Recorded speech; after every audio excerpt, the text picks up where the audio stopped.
অসীম গরমের এক মরুভূমির মাঝখানে দাঁড়িয়েছিল এক রহস্যময় বরফের গাছ। চারদিকে শুধু বালি আর আগুনের মতো রোদ, কিন্তু গাছটির ডালে জমে থাকত সাদা ঠান্ডা বরফ।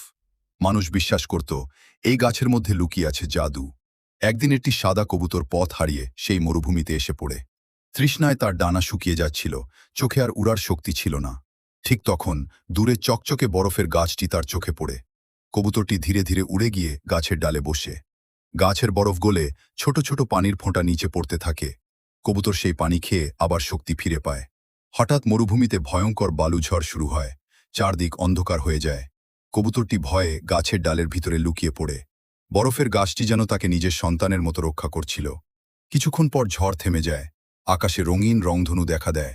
কবুতরটি একবার গাছটি চারপাশে চক্কর দেয়, যেন ধন্যবাদ জানাচ্ছে। তারপর শেষে নীল আকাশের দিকে উড়ে যায়, আর রহস্যময় বরফের গাছটি মরুভূমির মাঝে নীরবে দাঁড়িয়ে থাকে।